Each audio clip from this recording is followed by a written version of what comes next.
Siphinde sinibingelele kwikhaya TV2.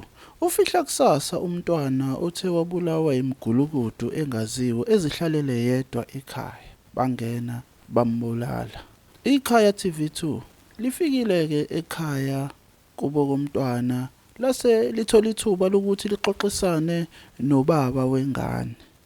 Ubaba wengane ke ubeke kanje sizweleke kule video elandelayo.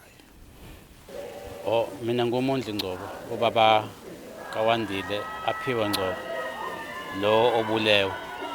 Kusho ukuthi mhla ka-28 ngangisemsebenzini mhla ka-28 ngizwa ukuthi kukhona into eyenzekile ekhaya. Owayengifonelile wayengitshela ukuthi ingane endlini igqekeziwe. Ngithi ngiyabafonela abantu abawomakhelwane bangitshela ukuthi ayikho into enjenganaleyo. So ngifika-ke ngafica uWandile esebulewe. Into eyathathwa-ke kwaba kuthathwa i-television, i-Hyfaset, kwathathwa i-DSTV decoder, kwathathwa ifoni, kwathathwa ama-remote controllers awu-2 e-DS ne-TV kanye nesikhwama sengane neselula.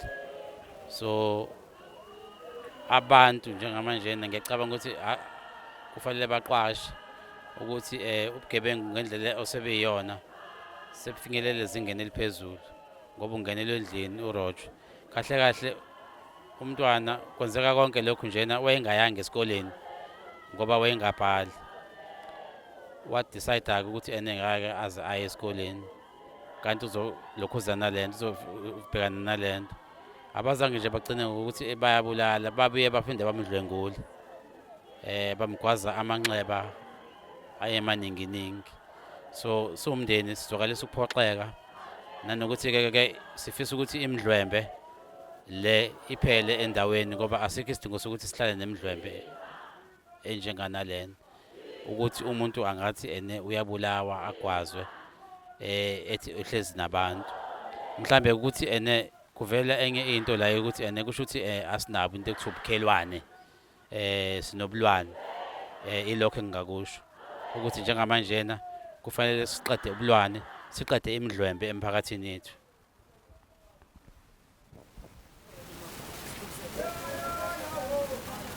Sibingelele baba, sifike ngesimo esingesimnandi kahle kulomndeni wakwaNgcobo. Mhlawumbe ngoku-understanda kwakho mayelana nesimo esehlekile ekhaya, mhlawumbe ungathini nje ngaso? Ngicela ukubingelela qala-ke kwizone pass 4 Phungola zone ubaba Dlamini lo o-transport officer khona kwizone. Isimo esihlela ekhaya asihle kahle. Asicule ngempela ngoba into eyenzeka ey'nganeni ithinta wonke umuntu sibi ngempela.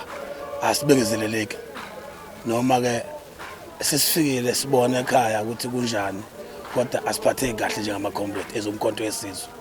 Umkhonto wesizwe-ke ufika konke la ufanele ufike khona ulekelele nje ubuqala ukungena nje manje uzohambela yonke imizi esuke nenkinga nakuphi-ke la ufanele usebenze khona. Umkhonto usofikile uzokwenza lokho ukuthi makwenzeke.